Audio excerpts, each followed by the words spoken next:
नमस्कार। आशा करता हूँ आप सब खुश होंगे और अपना जीवन अच्छी तरह से व्यतीत कर रहे होंगे।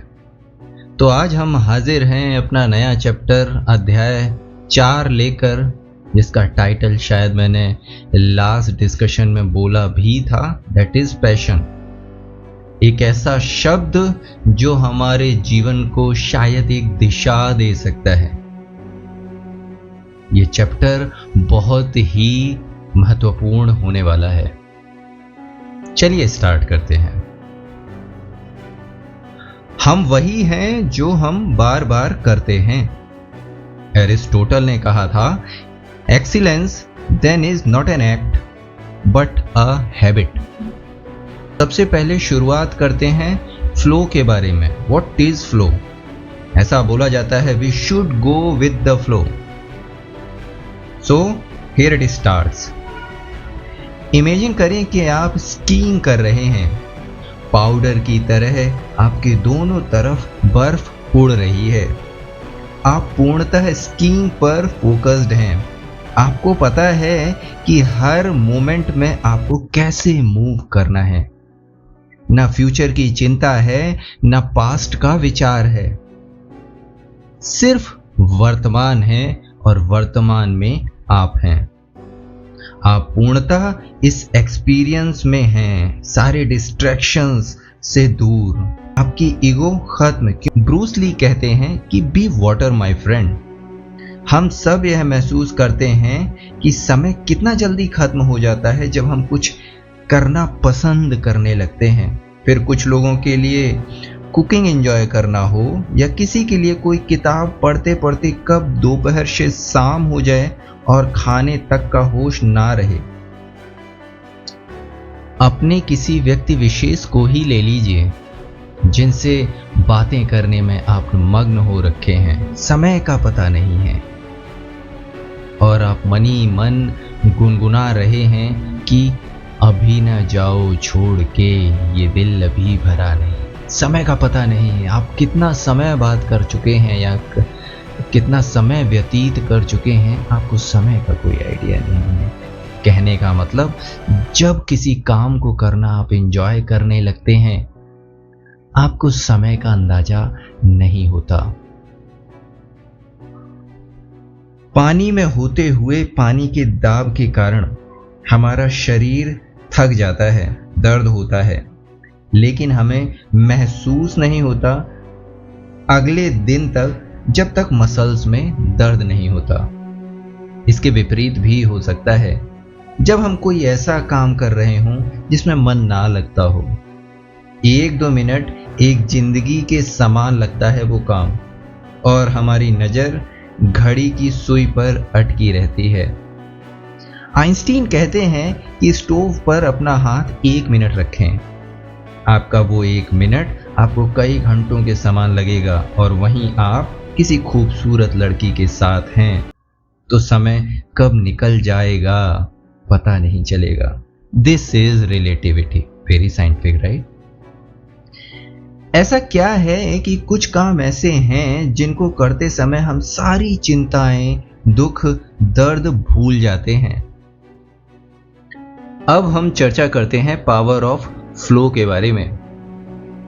यही सवाल साइकोलॉजिस्ट सिक्सन-मिहाली की रिसर्च का हिस्सा है।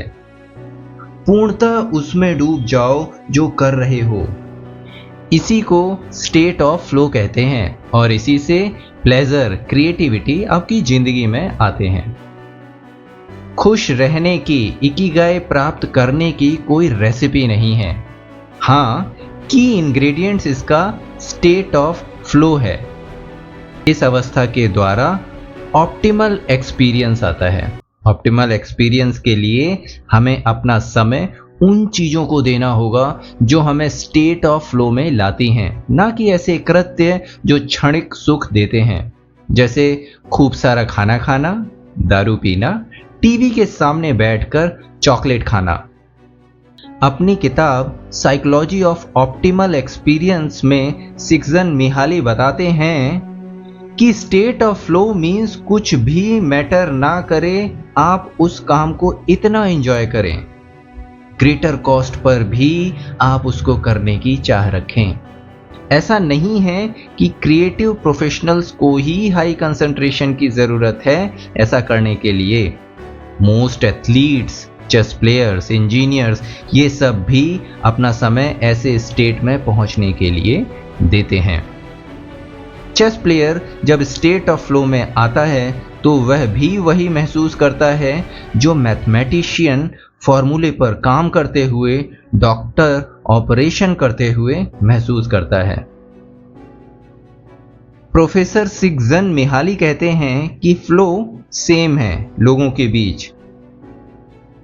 इस पर उम्र का, कल्चर का कोई प्रभाव नहीं पड़ता। मीन्स न्यूयॉर्क हो या new Delhi, state of flow के रास्ते एक जैसे हैं।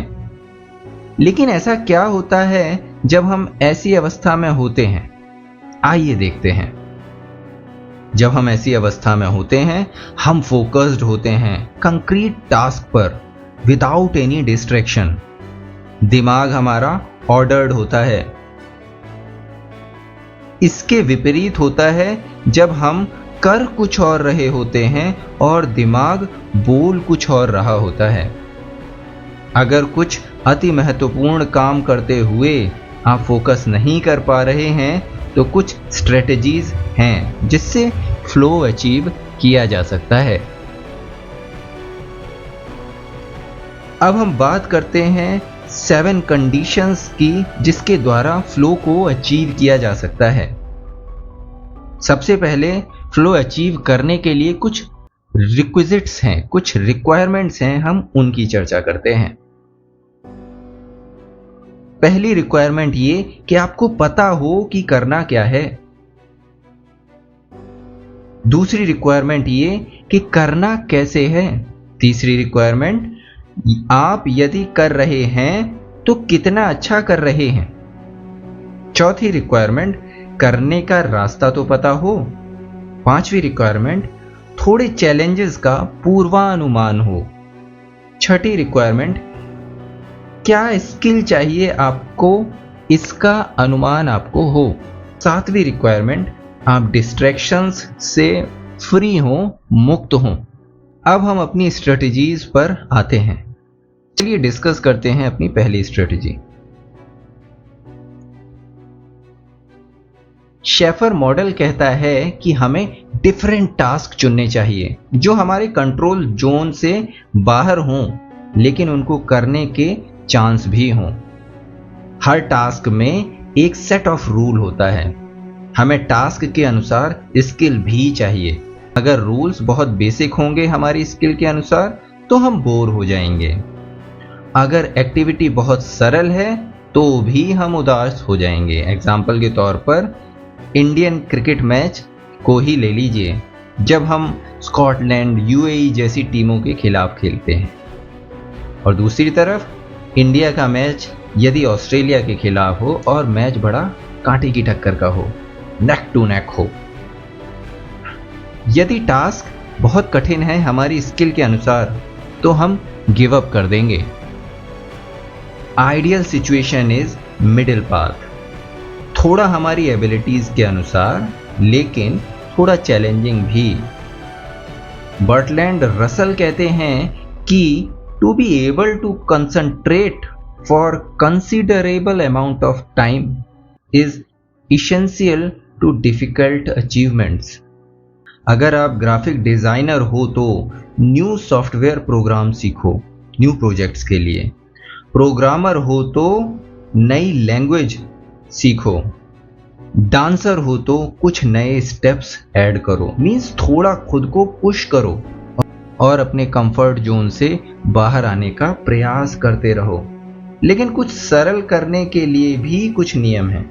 अगर कोई फिजिक्स का स्पेशलिस्ट क्वांटम मैकेनिक्स पढ़े और कोई फिजिक्स ना समझने वाला, तो वो ना समझने वाला उस किताब को कुछ मिनटों में ही छोड़ देगा।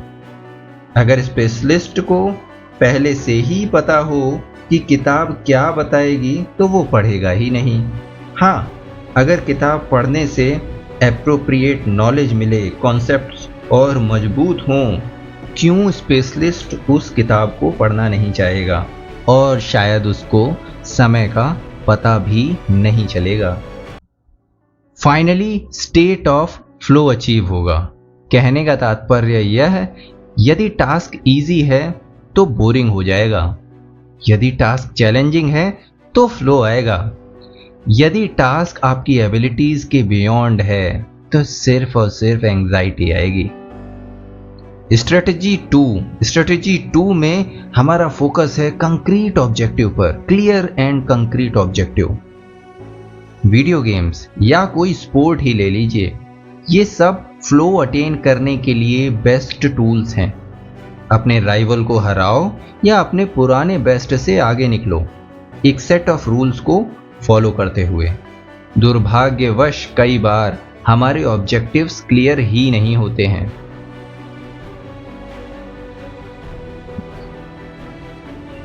बोस्टन कंसल्टिंग ग्रुप की स्टडी के दौरान एम्प्लॉय की सबसे पहली कंप्लेन एक मल्टीनेशनल में यह ही होती है कि वह टीम मिशन क्लियरली कम्युनिकेट ही नहीं करते, अतः एम्प्लॉय को क्लियर ऑब्जेक्टिव पता ही नहीं होता।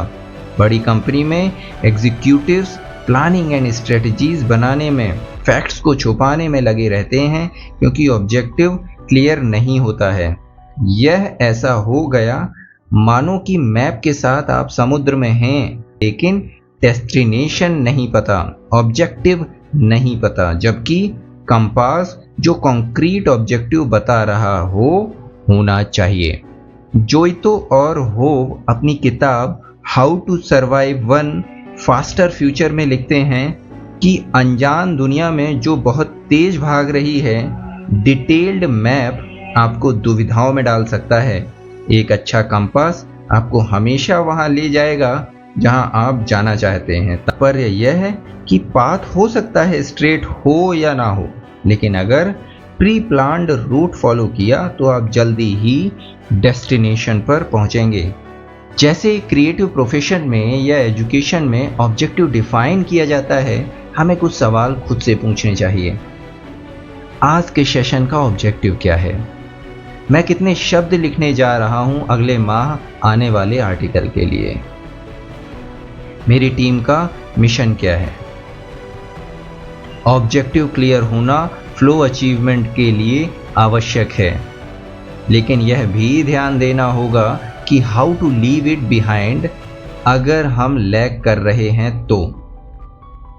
हमें ऑब्सेसिव भी नहीं होना है। एग्जाम्पल, ओलंपिक एथलीट हमेशा गोल्ड मेडल के स्वप्न में रहते हैं। फोकस यह है कि यह मेडल कितना एक्सक्लूसिव है।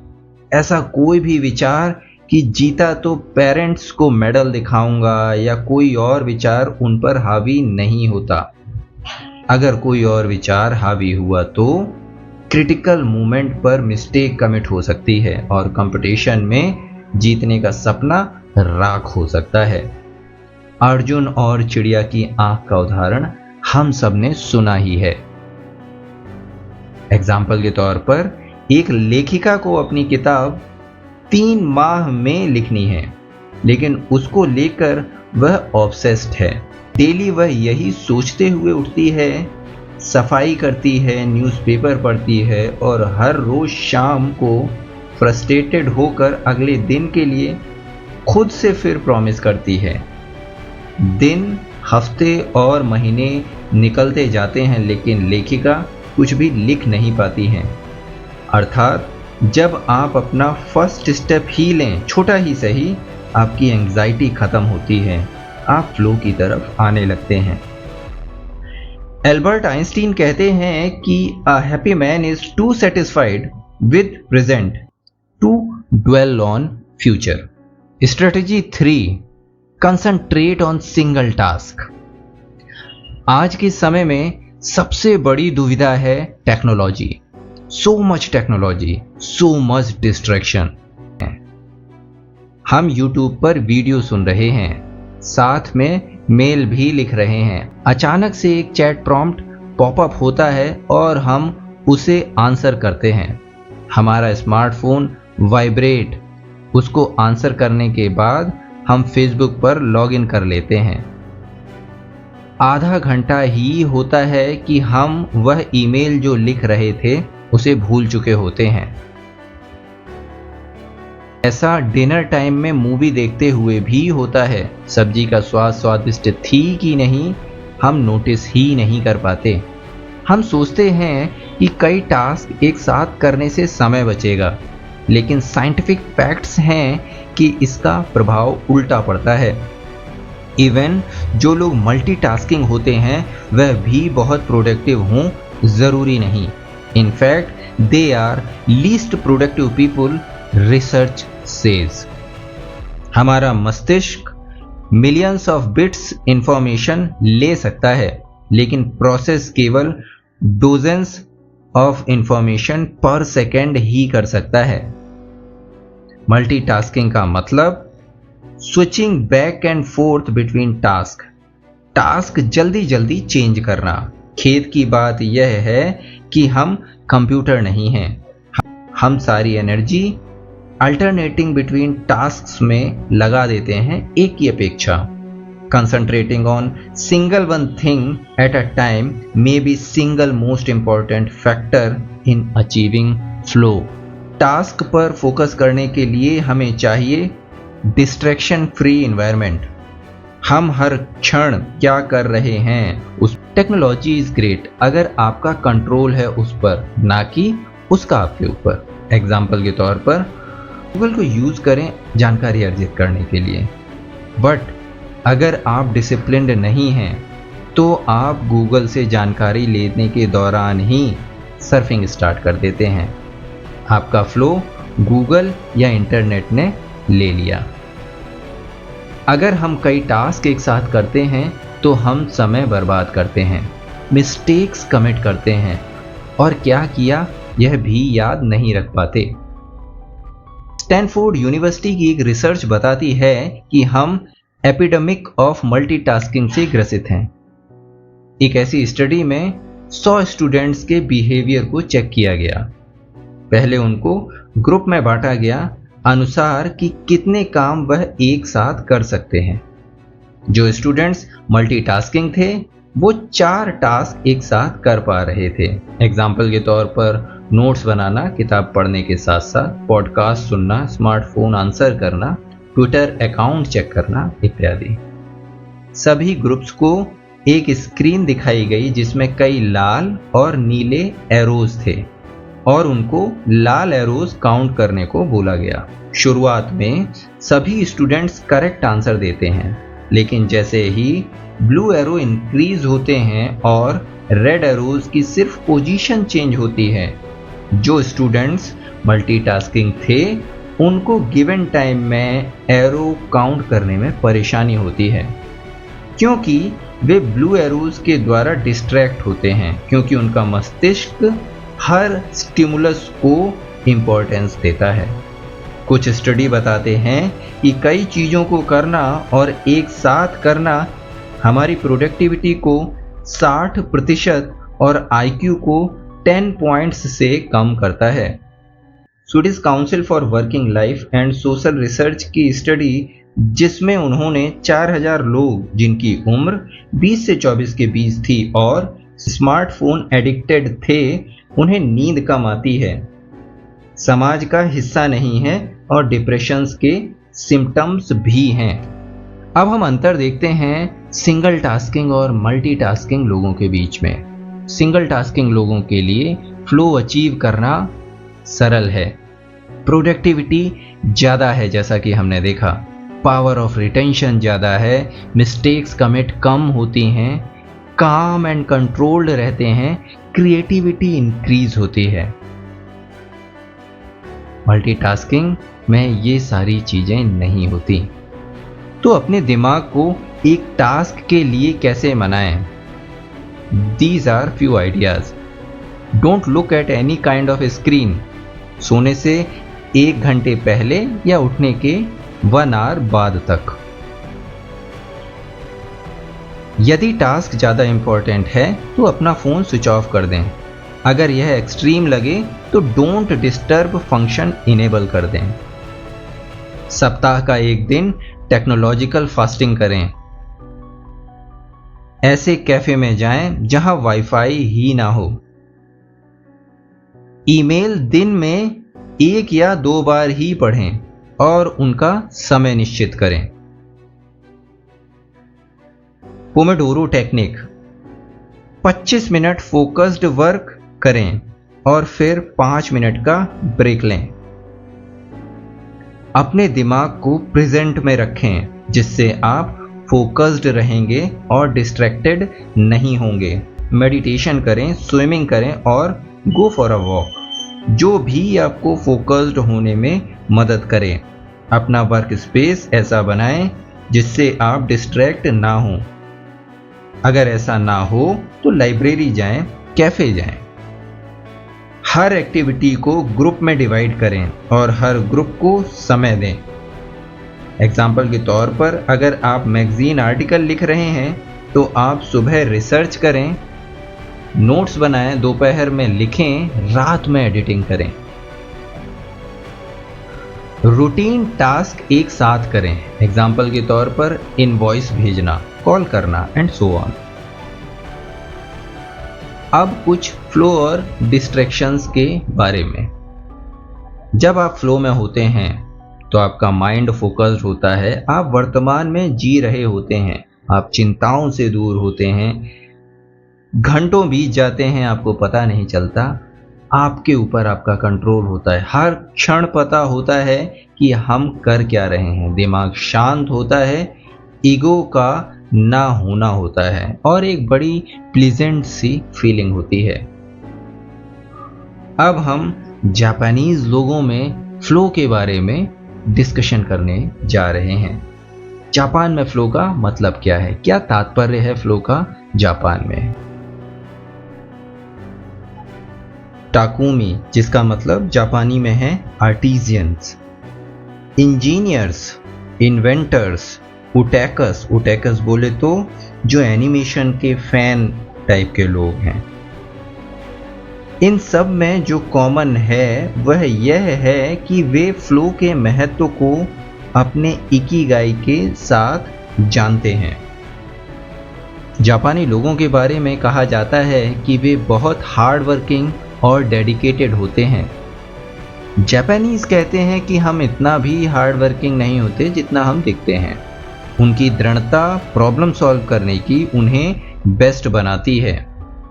वे छोटे से छोटे टास्क को पूर्ण लगन और दृढ़ता के साथ करते हैं। एग्जाम्पल के तौर पर रिटायर्ड लोग जो अपने चावल के खेत का ध्यान रख रहे हों, या कॉलेज स्टूडेंट्स जो वीकेंड पर वीकेंड शिफ्ट्स कर रहे हों।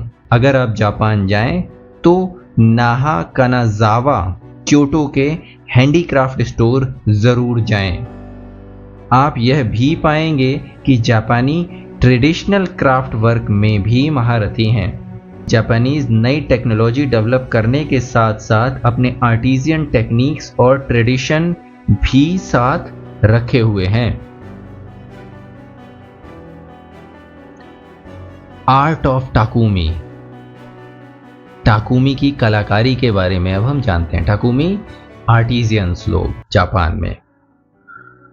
टोयोटा ऐसे आर्टिजियन एम्प्लॉय करती है जो सर्टेन टाइप के स्क्रू हाथ से बनाते हैं। वे टोयोटा कंपनी के लिए काफ़ी महत्वपूर्ण हैं, जिनको रिप्लेस नहीं कर सकते और आगे आने वाली जनरेशन्स शायद ही उनकी जगह ले पाएं। टर्न टेबल नीडल का उदाहरण ही ले लीजिए, सिर्फ जापान में बनाई जाती है, जहां कुछ विशेष स्किल्ड लोग ही जानते हैं कि मशीनरी को कैसे यूज करना है और वे अपनी नॉलेज अपने डिसेंडेंट्स को पास ऑन करते हैं। हिरोशिमा के पास लेखक एक जगह कामोनी में एक ताकुमी से मिलते हैं और एक दिन व्यतीत करते हैं। लेखक यहाँ एक फेमस ब्रांड के लिए फोटो एसे पर काम कर रहे थे। ब्रश फैक्ट्री के अलावा यह टाउन छोटे छोटे घरों, दूर दूर तक फैले सब्जियों के गार्डन और यहाँ पर्वतों में शिंतो श्राइन्स से घिरा हुआ है जो पूरे टाउन को सराउंड करती हैं। लेखक काफ़ी समय यहाँ व्यतीत करते हैं और लोगों को सिंगल टास्क जैसे हैंडल पेंट करना, ब्रश के बॉक्स ट्रक में लोड करते हुए पाते हैं, लेकिन उन्हें कोई भी ब्रश हेड में ब्रिस्टल्स लगाता नहीं दिखा। उन्होंने इसके बारे में जब प्रेसिडेंट से पूछा तो प्रेसिडेंट ने उन्हें एक कार के द्वारा एक बिल्डिंग में भेजा। बिल्डिंग में एक छोटे से कमरे में उनको ले जाया जाता है। कमरे में बीच में एक औरत मास्क पहने हुए थी, सिर्फ आंखें दिख रही थीं। वो औरत फुल फोकस के साथ ब्रिस्टल चूज कर रही थी, बड़ा ग्रेसफुली, और she was very quick. Company president ने इंटरप्ट किया और उसको कहा कि ये लोग आपके साथ फोटो लेना चाहते हैं। लेखक कहते हैं कि उसकी आंखों में चमक थी, उसकी बातों में खुशी और गर्व का अनुभव अपने वर्क और रिस्पॉन्सिबिलिटी को लेकर। प्रेसिडेंट ने बताया कि ये ताकुमी कंपनी की सबसे इंपॉर्टेंट लोगों में से एक हैं, इतना कि इनको अलग बिल्डिंग में छुपाकर रखा जाता है। हर ब्रश का ब्रिस्टल इनके हाथों से होकर गुजरता है। स्टीव जॉब्स भी जापान से काफी प्रभावित थे। उन्होंने 80s में न केवल सोनी फैक्ट्री विजिट की बल्कि कई मेथड्स भी फॉलो किए जब उन्होंने एप्पल कंपनी बनाई। वे जापान के क्योटो में पाई जाने वाली पोर्सलिन से भी काफी प्रभावित थे। स्टीव जॉब्स का डिवोशन क्योटो के एक ताकुमी जिसका नाम युकियो शकुनागा था, जो इचु शेतु याकी टेक्निक यूज करता था, उस पर था, जो काफी कम लोग ही जानते थे। क्योटो आने पर जॉब्स ने उसके बारे में सुना।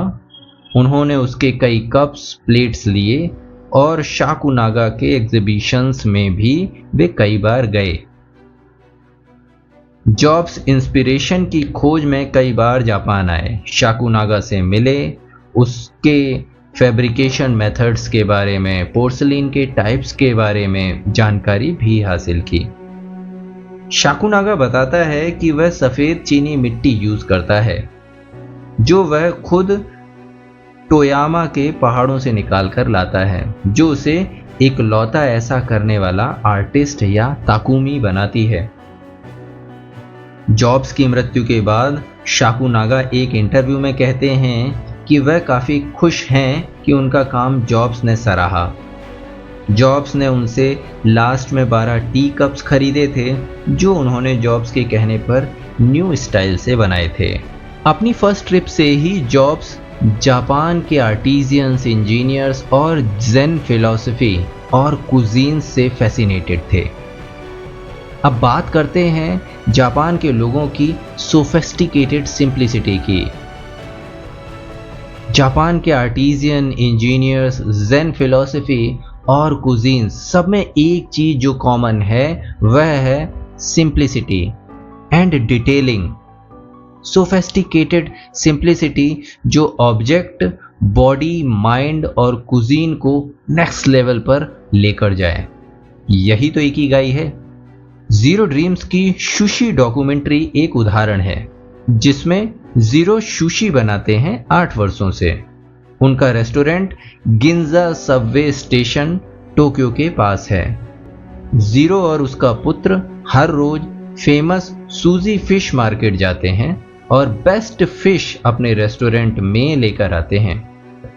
डॉक्यूमेंट्री में दिखाते हैं कि एक अप्रेंटिस करने वाला जो टोमेगो बनाना सीख रहा है, कितना भी प्रयास कर ले लेकिन उसको जीरो का अप्रूवल नहीं मिलता। 1 वर्ष तक लगातार प्रयास करने के बाद फाइनली उसको अप्रूवल मिलता है।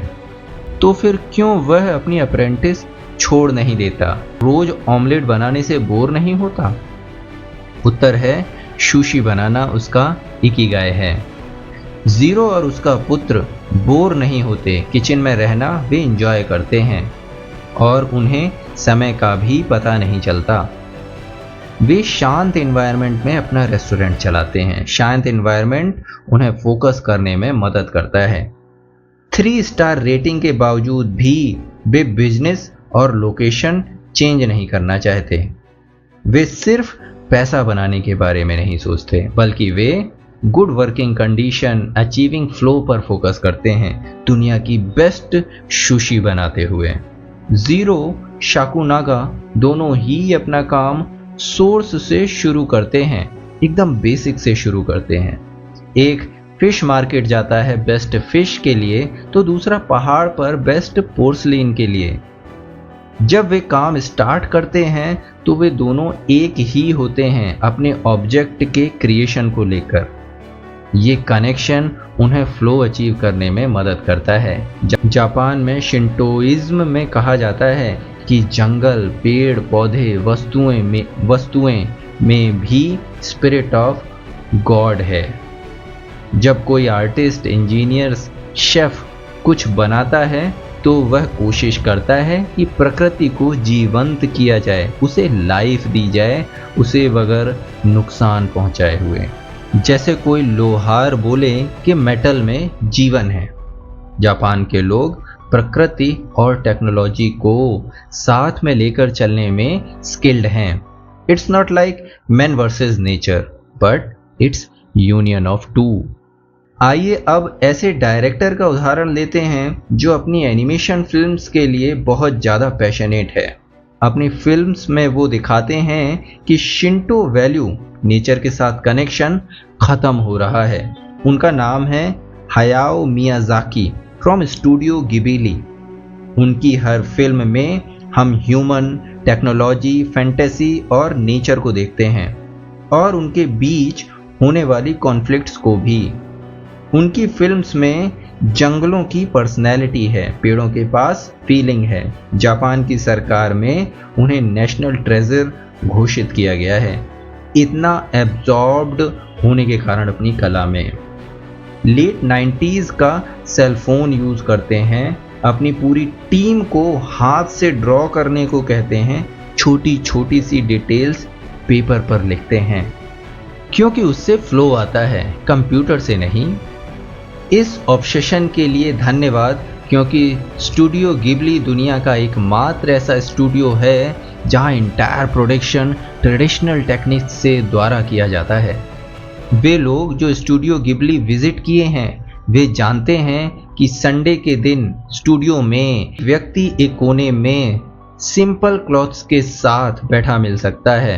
वो अपने काम में इतना रमा हुआ है कि हेलो बोलते वक्त ऊपर देखना भी पसंद नहीं करता। मियाजाकी अपने काम को लेकर इतना पैशनेट हैं कि कई संडे वे स्टूडियो में व्यतीत कर देते हैं, शायद स्टेट ऑफ फ्लो को एंजॉय करने के लिए। किसी भी कारण से आप उनको टोके नहीं जब वह ड्राइंग कर रहे हों, क्योंकि वे क्विक टेम्पर्ड भी हैं। 2013 में उन्होंने रिटायरमेंट अनाउंस किया। जापान के नेशनल टेलीविज़न ने उन्हें मनाने के लिए एक डॉक्यूमेंट्री बनाई, जिसमें उनके रिटायरमेंट से पहले के दिनों को दिखाया गया। लगभग हर सीन को ड्रॉ करते हुए दिखाया गया। एक सीन में दिखाया कि उनके कलीग्स मीटिंग से बाहर आ रहे हैं और वे सब मियाजाकी को एक कोने में ड्राइंग करते हुए पाते हैं और किसी चीज पर उनका ध्यान ही नहीं है। एक सीन में उन्हें काम करने को जाते हुए दिखाया जाता है 30 दिसंबर, जिस दिन जापान का नेशनल हॉलिडे है, और स्टूडियो के दरवाजे खुलते हुए दिखाया जाता है। बताने का प्रयास यह है कि कितना अटैच्ड है यह इंसान अपने काम को लेकर। शायद यह इसका पैशन है, शायद यह इसका इकिगाई है जो इसको स्टेट ऑफ फ्लो में रखे हुए है। ऐसा ही कुछ हम एपीजे कलाम के बारे में भी सुनते हैं। आगे आने वाले समय में हम उनकी जीवनी भी विस्तार से देखेंगे। मियाजाकी ड्राइंग रोक नहीं सकते। रिटायरमेंट के बाद भी वे वैकेशन पर नहीं गए, ना ही घर पर रुके, बल्कि वे जाते हैं अपने स्टूडियो गिबली। वहां जाकर ड्राइंग करते हैं। उनके कलीग्स उनको देखकर पोकर फेस बनाते हैं और क्या ही कहें, कुछ समझ ना पाते हैं।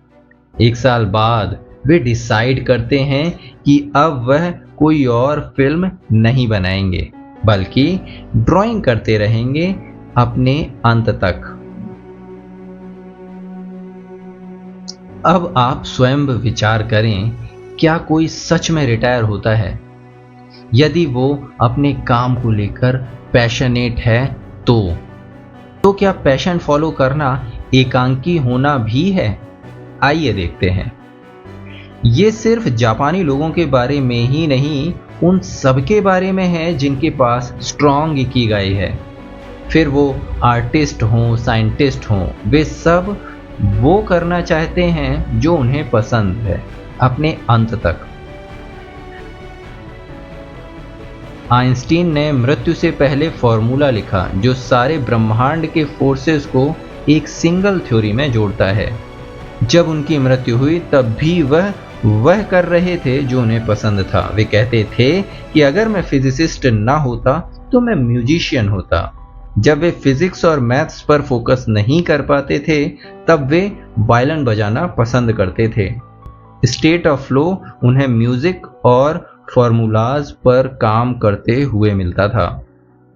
ऐसे कई लोग एकांकी मिलेंगे क्योंकि समय तो निश्चित है, तो अपना समय बचाते हुए जो अपनी खुशी के लिए दिया जा सके, वे लोग स्टेट ऑफ फ्लो के एक्सट्रीम पर हैं। और शायद ध्यान में, जिसमें वे एक ही चीज पर केंद्रित हैं, उस चीज के नशे में हैं वे लोग। अगला उदाहरण हम लेते हैं हारुकी मुराकामी का। ऐसे नोवेलिस्ट जो अपने क्लोज फ्रेंड्स से ही मिलते हैं और सालों में कभी कभी जापान की पब्लिक के सामने आते हैं, क्योंकि पर्सनल स्पेस इम्पॉर्टेंट है, आसपास का एनवायरनमेंट इम्पॉर्टेंट है। अपने डिस्ट्रैक्शंस को खत्म करो and get the flow by your Ikigai. लेकिन रोज रोज के कामों का क्या हो अगर हम बोलें कि लॉन्ड्री करो, लॉन साफ करो, पेपर वर्क करो? क्या इनको भी इंजॉयबल बनाया जा सकता है? सिकुजी सबवे स्टेशन टोक्यो के पास एक न्यूरल सेंटर है। वहां पास में ही एक सुपरमार्केट है। आज भी एलिवेटर ऑपरेटर वहां पर एम्प्लॉय किए जाते हैं। एलिवेटर सही है, काफ़ी स्टैंडर्ड भी है और कस्टमर्स के द्वारा सरलता से ऑपरेट भी हो सकता है। लेकिन सुपरमार्केट स्टोर वहाँ किसी को आपके लिए दरवाज़ा खोलने, जिस फ्लोर पर जाना है, आपको ग्रीट करने के लिए एक एम्प्लॉई रखते हैं। यदि आप उस लेडी से पूछें जो 2004 से यही कर रही है, हमेशा मुस्कुराकर ग्रीट करना, क्या वे यह जॉब एंजॉय करती हैं, बोर नहीं होती?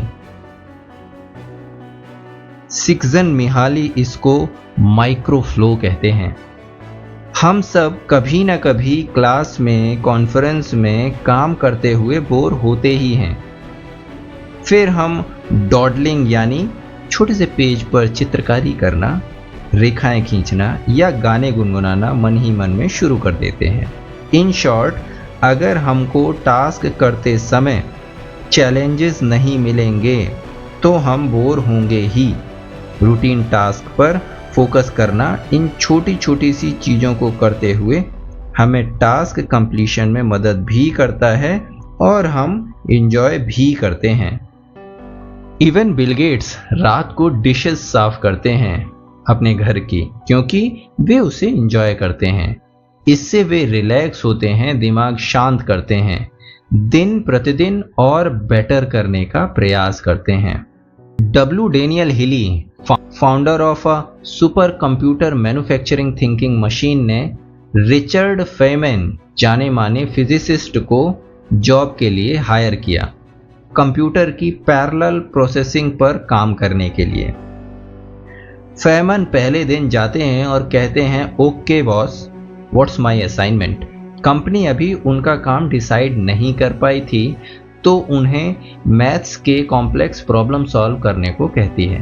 तो फेमैन कहते हैं कि ये बचकाना चीज़ें नहीं, कुछ रियल काम करने के लिए दीजिए। तो उन्हें पास की दुकान से ऑफिस के सप्लाईज लाने के लिए कहा जाता है। जब वे फ्री होते हैं तब वे ऑफिस की दीवारों पर पेंट करने लग जाते हैं।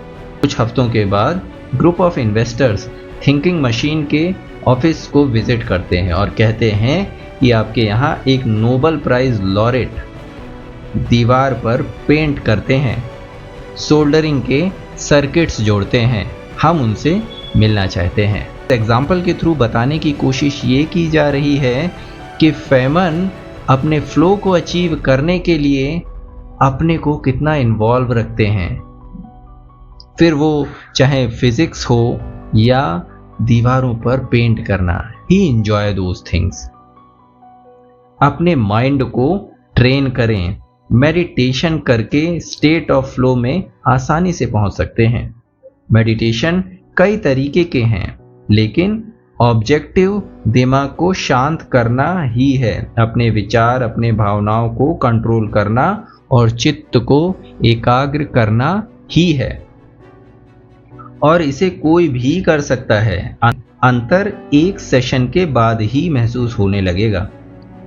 1988 में आर्चरी की गोल्ड मेडलिस्ट जो मात्र 17 वर्ष की हैं, कहती हैं कि उन्होंने तैयारी के दौरान मेडिटेशन का सहारा लिया और हर दिन वे 2 घंटे मेडिटेशन किया करती थीं। अतः मेडिटेशन फ्लो अचीव करने के लिए एक एक्सीलेंट एंटीडोट है। सबसे कॉमन मिस्टेक्स जो लोग करते हैं शुरुआत में कि एकदम मेंटल साइलेंस चाहिए, इतनी कि निर्वाण प्राप्त हो जाए, जबकि important is focus on the journey. दिमाग में हजारों विचार घूमते रहते हैं, कुछ सेकंड भी दिमाग में हजारों विचार घूमते रहते हैं, कुछ सेकंड्स भी अगर इनको रोक पाया जाए वह भी लाभदायक है।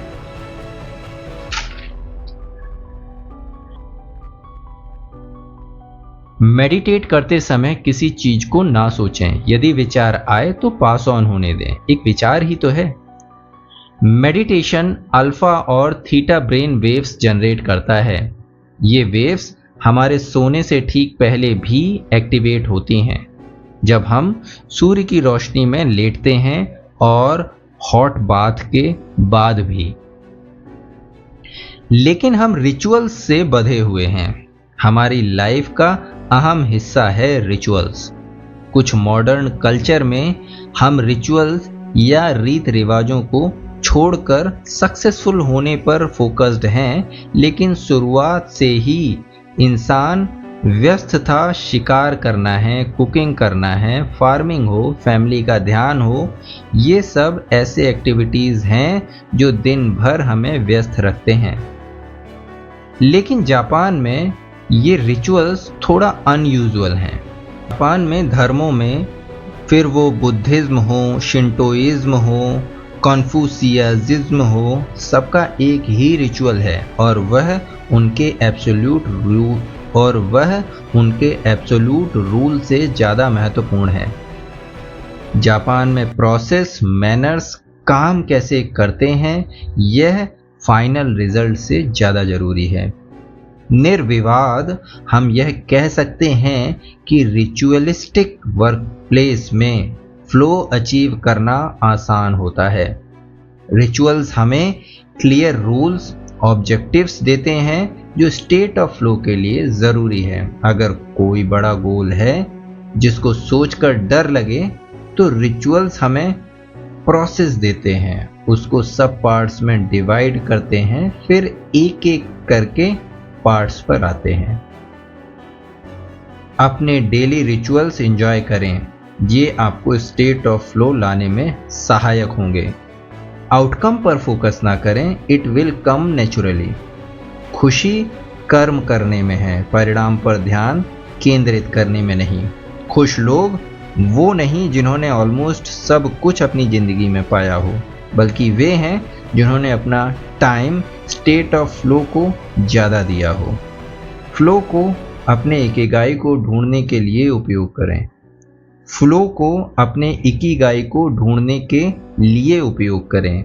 इस चैप्टर के बाद शायद आप वे चीज़ें सोच पाए होंगे जो आपको फ्लो में लाती हैं। उन्हें पेपर पर लिखें और देखें कि उनमें क्या कॉमन है। एग्जाम्पल के तौर पर आपको चीजें अकेले करना पसंद है या और लोगों के साथ? ज्यादा दिमाग चलाना पसंद है या बॉडी का मूवमेंट? शायद आप अपना इकिगाई ढूंढ पाएंगे। यदि नहीं तो और प्रयास करें और खोजें। कुछ नई चीजें करें जो आपकी लिस्ट में नहीं लेकिन हैं वैसी ही। एग्जाम्पल के तौर पर, अगर आपको फोटोग्राफी पसंद है तो पेंटिंग करें। क्या पता आप उसको और ज्यादा पसंद करें। फ्लो मिस्टीरियस शब्द है। It's like muscles. आप जितना इसको ट्रेन करेंगे उतना फ्लो में होंगे और अपने इकिगाई के करीब होंगे। इस तरह से हमारा चौथा अध्याय समाप्त होता है। आशा करता हूं आपने इस अध्याय को, इस चैप्टर को एंजॉय किया होगा।